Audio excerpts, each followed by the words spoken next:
నిజమే అనుకోండి, కానీ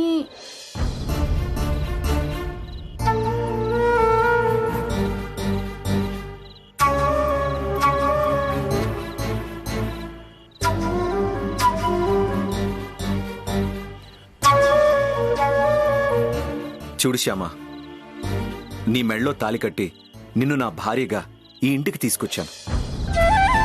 నిన్ను ఈ ఇంటి కోడలిగా డాడీ కూడా అంగీకరించారు. ఈ ఇంటి కోడలయ్యే అర్హత నీకుంది అని తాతగారు తేల్చి చెప్పారు. తాతగారి నిర్ణయాన్ని మమ్మీ కూడా గౌరవిస్తుంది. సో ఇంక నువ్వు దేని గురించి ఆలోచించక్కర్లేదు, ఎవ్వరి గురించి ఆలోచించక్కర్లేదు. ధైర్యంగా రూమ్లోకి రావచ్చు. పద.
తనకి ఏ బట్టలు సర్దుకోవాలో అర్థం కావట్లేదు. నువ్వే సర్ది పెట్టు. అలాగే అక్క. అఖిల్, నీ ప్రాబ్లం సాల్వ్ అయిపోయినట్టే కదా? సాల్వ్ వదినా. Thank you so much. పర్లేదు అఖిల్.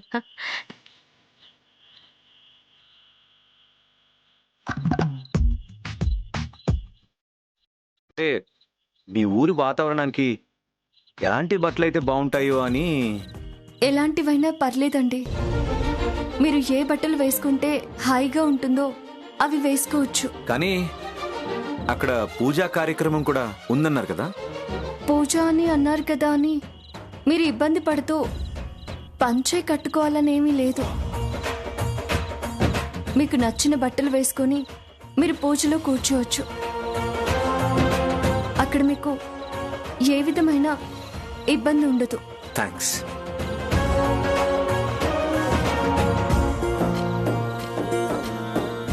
ఇదిగో, ఇక్కడ ఉన్న డ్రెస్లన్నీ నాకు నచ్చినవే. నీకు నచ్చినవి సర్దు. అలాగేనండి.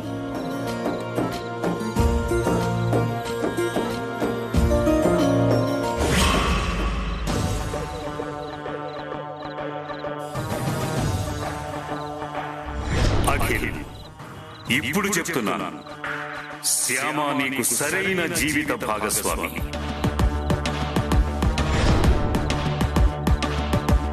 వసంత, ఇలాంటి కోడలు రావటం నీ అదృష్టం.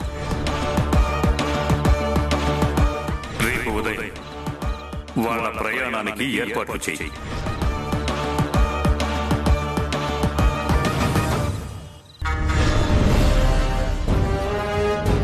బాధపడకండి అత్తయ్య.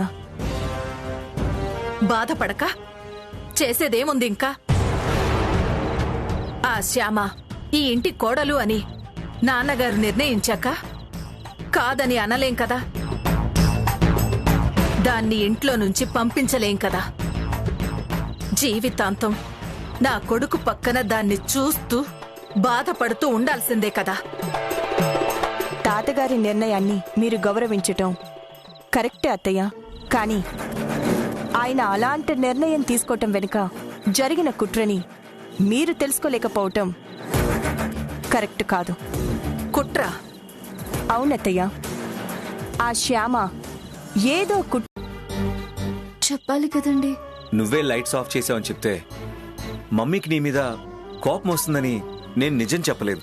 ఎదుటి వాళ్ళకి కోపం వస్తుందనో, ఎదుటి వాళ్ళు ఒక మాట అంటారానో అబద్ధం చెప్పకూడదు కదండి.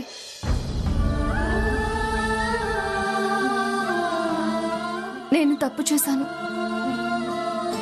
మీ చీకటి భయం గురించి తెలిసి కూడా మినుగురు పురుగుల ధ్యాసలో పడి నేను అలా లైట్లు ఆర్పేయడం ఖచ్చితంగా నా తప్పే. నేను అలా చేయడం వల్లే కదా మీరు అంతలా భయపడి అరిచారు. మీరు అలా అరవబట్టే కదా మీ అమ్మగారు వాళ్ళు అంత కంగారు పడిపోయి పరిగెత్తుకొచ్చారు. ఇంతమంది ఎన్ని రకాలుగా బాధపడ్డానికి కారణం నేను చేసిన తప్పు.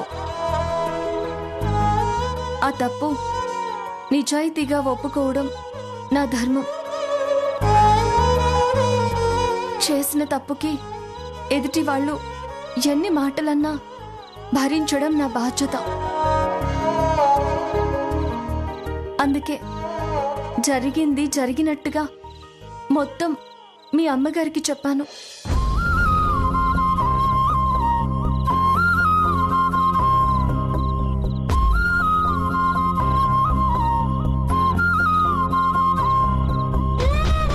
ఏంటి అలా చూస్తున్నారు? ఏం లేదు శ్యామ, నిజాన్ని ఒప్పుకునే నీ నిజాయితీ నిజంగా నాకు చాలా బాగా నచ్చింది. నీ ప్రవర్తన రోజు రోజుకి నీ మీద నాకు గౌరవాన్ని పెంచుతుంది. నువ్వు ఎప్పుడూ ఇలాగే ఉండాలి. ఎవ్వరి కోసమైనా సరే నువ్వు కొంచెం కూడా మారకూడదు. అచ్చం అచ్చం ఇలాగే ఉండాలి.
కన్నయ్య, తాతగారు నన్ను ఈ ఇంటి కోడలిగా అంగీకరించారు అంటే అంతా నీదయే.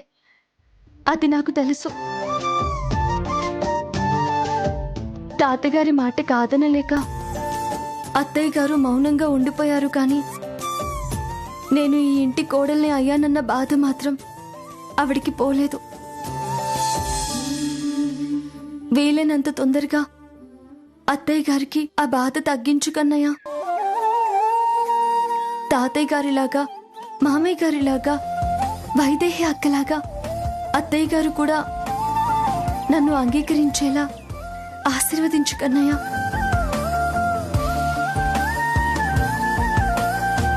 ఏంటి కన్నయ్యతో కబుర్లు చెప్తున్నావా?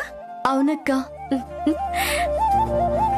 ఇలా కన్నయ్యతో కబుర్లు చెప్పడం నాకు చిన్నప్పటి నుంచి బాగా అలవాటు. అక్క, నువ్వు నాకు సాయం చేస్తావా? ఏంటి? నేను 16 రోజుల పండక్కి ఊరెళ్తున్నాను కదా. నేను తిరిగి వచ్చే వరకు రోజు నువ్వు కన్నయ్యకి పూజ చేసి వెన్న నైవేద్యంగా పెడతావా? అలాగే శ్యామ, తప్పకుండా నువ్వు చెప్పినట్టే చేస్తాను. నా మంచి అక్క.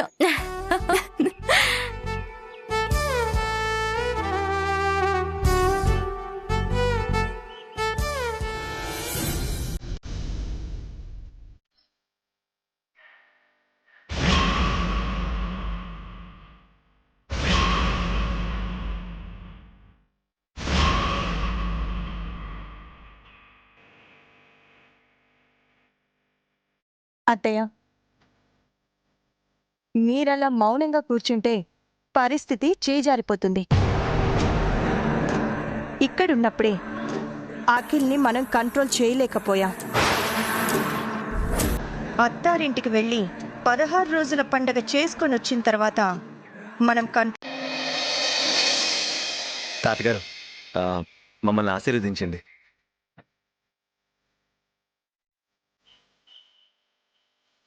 దీర్ఘాయుష్మాన్ భవ.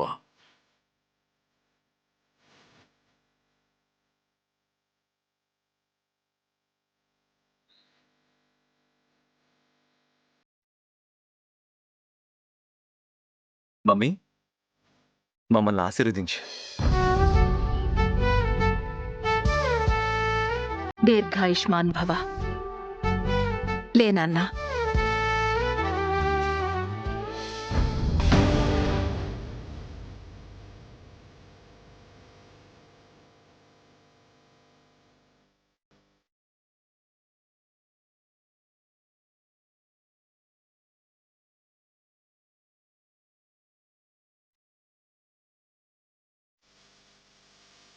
వస్తా మమ్మీ. మంచిది నాన్న.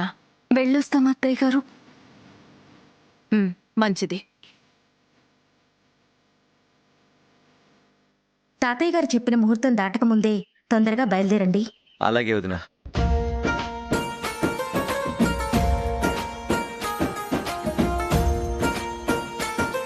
వస్తా మమ్మీ. రా.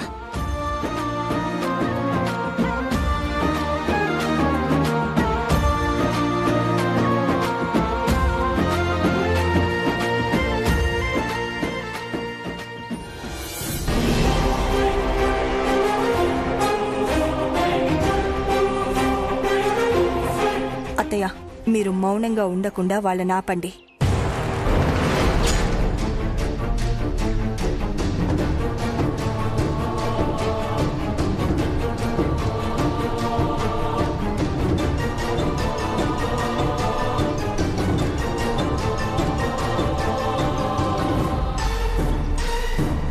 వెళ్ళొస్తా మమ్మీ.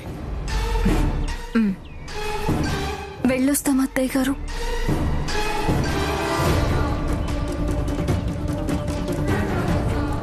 ప్లీజ్ అత్తయ్య, వాళ్ళని వెళ్లకుండా ఆపండి.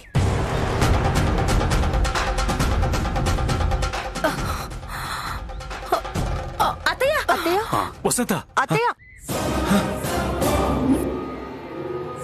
మమ్మీ మమ్మీ మమ్మీ మమ్మీ ఏమైంది? మమ్మీ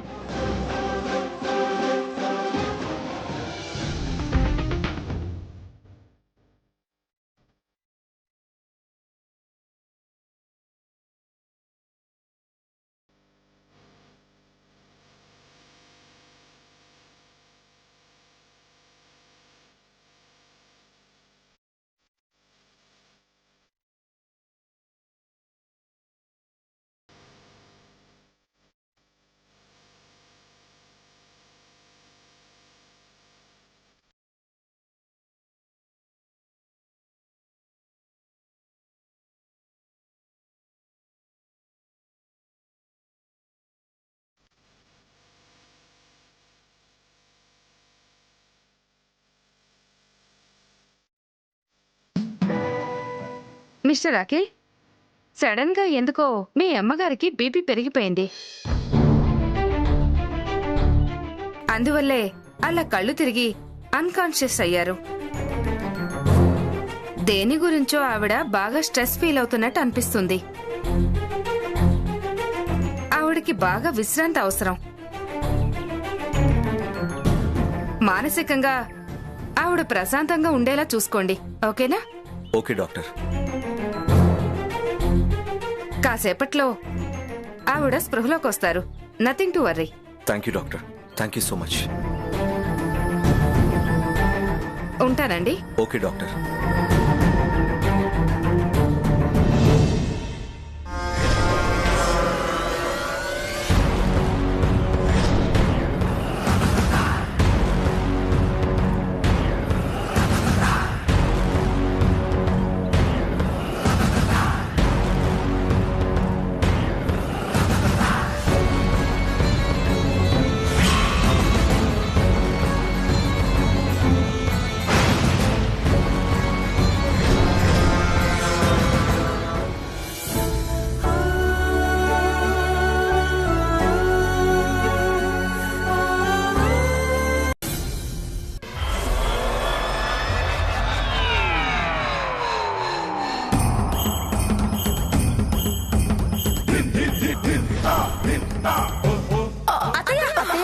వసంత అత్తయ్య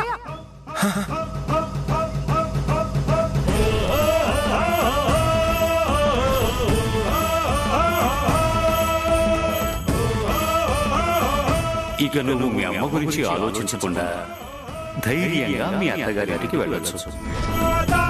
అంత నా కర్మ. అంత నాటకమాడి అఖిల్ని శ్యామతో వెళ్లకుండా ఆపగలిగాను. కాని ఇప్పుడు నేనే వాడు వెళ్లేలా చేశాను. ఛ! తప్పదు. ఇక జీవితాంతం ఆ రాక్షసిని నా కోడలిగా భరించక తప్పదు. నా మొహాన అలా రాసి పెట్టాడా దేవుడు. ఏం చేస్తాను? తలరాత. భరిస్తాను.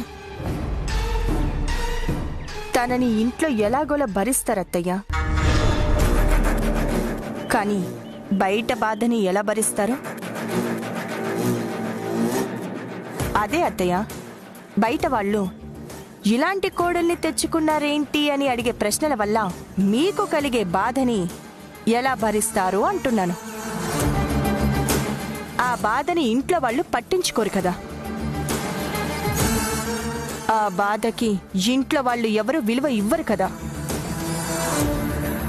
అలా ఇంట్లో వాళ్ళు మీ బాధని పట్టించుకోకపోవడం వల్ల, మీ బాధకి విలువ ఇవ్వకపోవటం వల్ల మీకు బాధ ఇంకా పెరుగుతుంది. ఆ బాధని ఎలా తప్పించుకుంటారా అని నేను ఆలోచిస్తున్నాను. ఆ బాధ తప్పించుకోవాలంటే ఒకటే మార్గం. ఏంటి? 16 రోజుల పండక్కి వెళ్లిన శ్యామ శాశ్వతంగా పుట్టింట్లోనే ఉండిపోవాలి. అఖిల్ బాబు ఒక్కడే అక్కడి నుంచి తిరిగి ఇక్కడికి రావాలి. అలా ఎలా చేయగలం? మనసుంటే మార్గం ఉంటుంది అత్తయ్య. ఎలాగైనా మీ బాధని తగ్గించాలి అని నేను మనసా వాచ అనుకుంటున్నాను కాబట్టి ఖచ్చితంగా ఏదో మాస్టర్ ప్లాన్ వేస్తాను. మీ బాధని తగ్గిస్తాను. మీ కోడలుగా అది నా బాధ్యత. అత్తయ్య, శ్యామ వాళ్ళది పల్లెటూరు కదా, అక్కడ పవర్ కట్ ఉండే ఉంటుంది. రాత్రిపూట అలా పవర్ పోయిందంటే చీకట్లో పాపం అఖిల్కి ప్రాబ్లం అవుతుంది.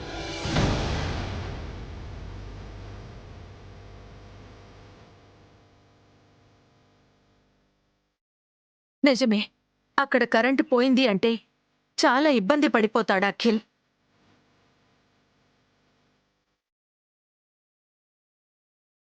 పైగా అక్కడ అఖిల్కి వసతిగా ఉందో లేదో పాపం. అందుకే నేను వెంటనే బయలుదేరి అక్కడికి వెళ్తాను.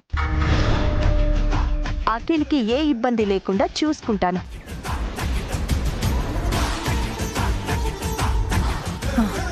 కరెక్టే. నువ్వు అక్కడికి వెళ్లడమే మంచిది. నువ్వు వెంటనే బయలుదేరి వెళ్ళు. అలాగే అత్తయ్య, వెళ్తాను. శ్యామ అక్కడే ఉండిపోయేలా, అఖిల్ ఒక్కడే తిరిగొచ్చినా కూడా తాతగారు ఏ అభ్యంతరం చెప్పకుండా ఉండేలా మాస్టర్ ప్లాన్ వేస్తాను. మీ బాధ తీరుస్తాను. అత్తయ్య, మీరు నాకొక మాట ఇవ్వాలి. ఏంటి ఐశ్వర్య? శ్యామాని ఇక్కడికి రాకుండా నేనే చేశాననే విషయం పొరపాటున కూడా ఎవ్వరికీ తెలియకూడదు. తెలిస్తే అందరూ నన్నేదో అంటారని కాదు, నాతో పాటు మీరు కూడా మాటలు పడాల్సొస్తుంది అని. విషయం బయటపడితే మీ బాధ తప్పించడం కోసం నేనే శ్యామాని ఇక్కడికి రాకుండా చేశాననే విషయం అందరికీ అర్థమవుతుంది. మనిద్దరం కలిసే ప్లాన్ చేశామనుకుంటారు. వస్తుంది 16 రోజుల పండగని ఘనంగా జరిపించడానికి మాత్రం కాదు, శ్యామాని అందరి ముందు దొంగం చేసి అఖిల్కి అసహ్యం కలిగేలా చేసి శ్యామని పుట్టింట్లో వదిలేసి అఖిల్ బాబుని ఒక్కడినే తీసుకెళ్ళడానికి వస్తున్నాను. అవునా? అవును, దానికి నీ సాయం కావాలి. చెప్పైశ్వర్య, శ్యామ శాశ్వతంగా పుట్టింట్లో ఉండడం కోసం నేనేం చేయమన్నా చేస్తాను. చెప్పు.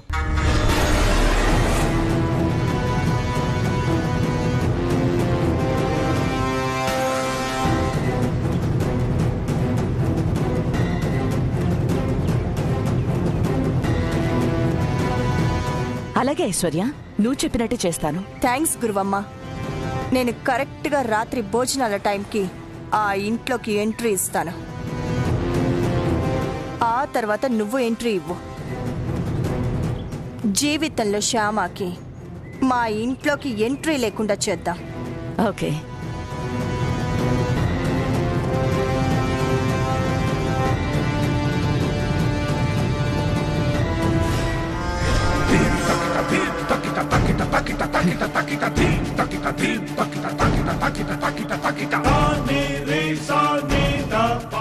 నా కూతురు రూపారాణి గురించి నేనేం దిగులు పడనక్కర్లేదు. శ్యామ శాశ్వతంగా పుట్టింట్లోనే ఉండిపోబోతోంది.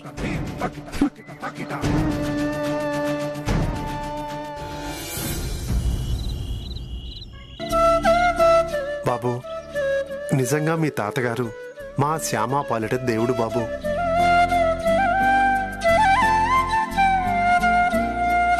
ఆయన మా శ్యామాని మీ ఇంటి కోడలుగా అంగీకరించారు కాబట్టి సరిపోయింది. లేకుంటే మా శ్యామ జీవితం ఏమైపోయేదో. కన్నయ్యని అంతలా పూజించే శ్యామకి ఏం కాదండి.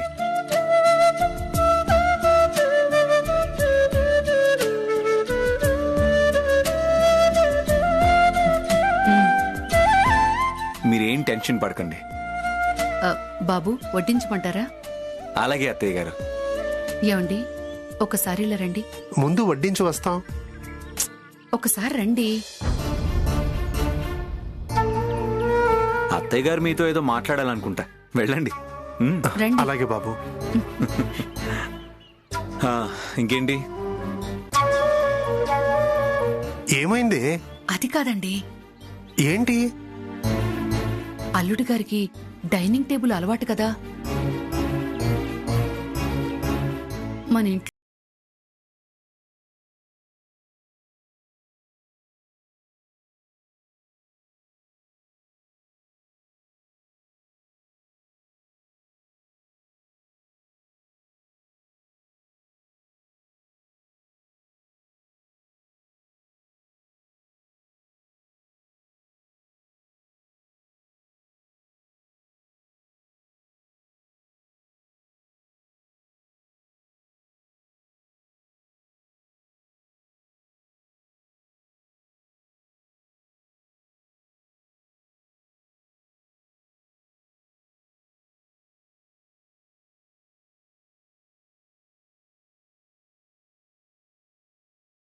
అంటే కింద కూర్చుని తింటాను.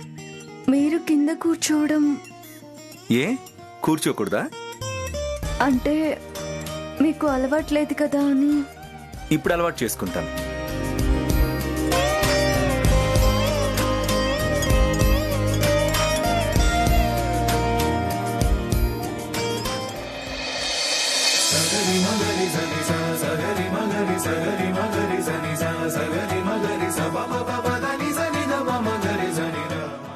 చాలు. అల్లుడు గారు తినండి, మొహమాట పడతారేంటి? తినండి. తినండి బావుగారు, మొహమాట పడతారేంటి? అమ్మా అది కూడా తినండి అల్లుడు గారు.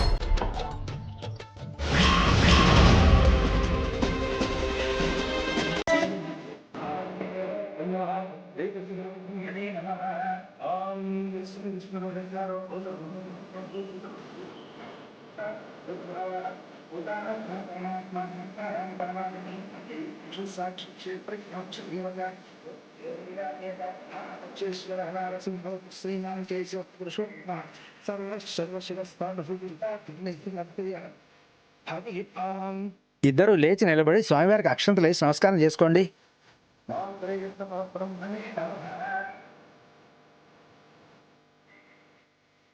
మంగళహారతి పళ్ళెం తీసుకోండి.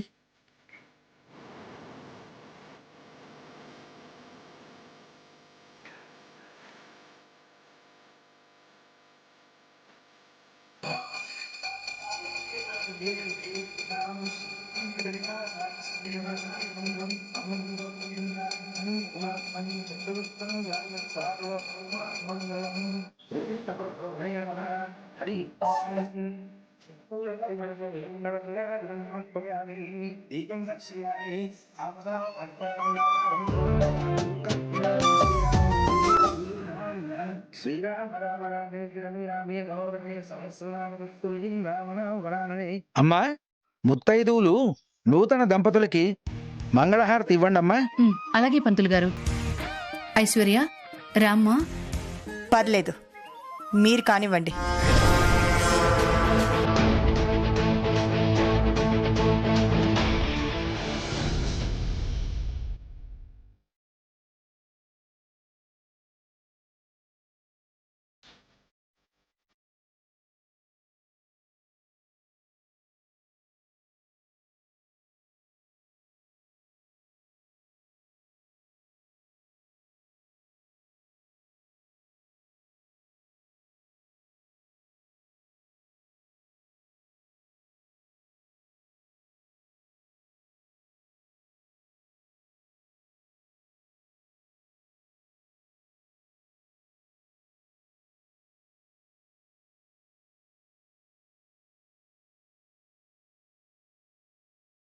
తమ్ముడు గారు, మీకు అక్క చెల్లెళ్ళు ఎవరూ లేరు కాబట్టి నేనే మీ ఆడపడుచుని అనుకోండి. అలాగేనండి. అలాగే అంటే సరిపోదు. ఆడపడుచుకి మంగళహారతి పళ్ళెల్లో ఘనంగా డబ్బులెయ్యాలి. అలాగే, తప్పకుండా.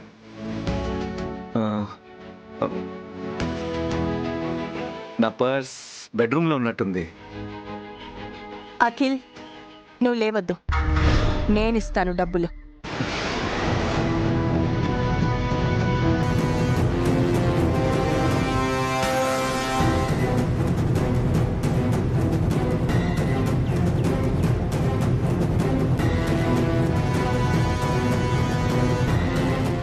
ఏంటి ఐశ్వర్య, ఏమైంది?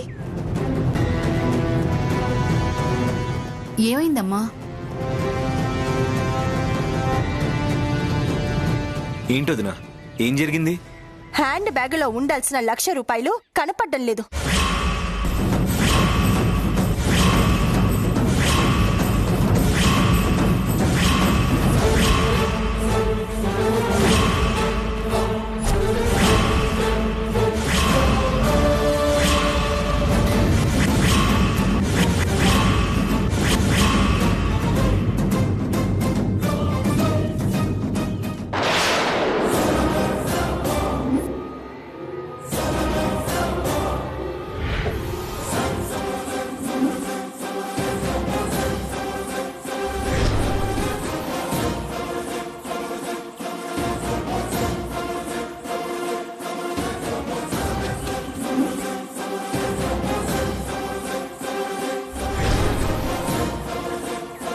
ఏంటి ఐశ్వర్య నువ్వు అనేది? 1,00,000 రూపాయలేంటి, కనిపించకపోవడం ఏంటి? అవును, 16 రోజుల పండక్కి నాంతాడు కొనటం కోసం 5 లక్షలు తీసుకొని మరీ బయలుదేరాను. 4 లక్షలు పెట్టి నాంతాడు కొన్నాను. మిగిలిన 1,00,000 రూపాయలు కనపడట్లేదు. ఆ 1,00,000 రూపాయలు హ్యాండ్ బ్యాగ్లోనే పెట్టావా, లేదంటే ఆ బ్యాగ్లో ఏమైనా పెట్టేశావా? డబ్బులు విడిగా బ్యాగులో ఎందుకు పెడతాను పిన్ని? ఒకవేళ పెట్టేవేమోనమ్మా, చూద్దాం ఉండు. నేను చూసొస్తానుండు.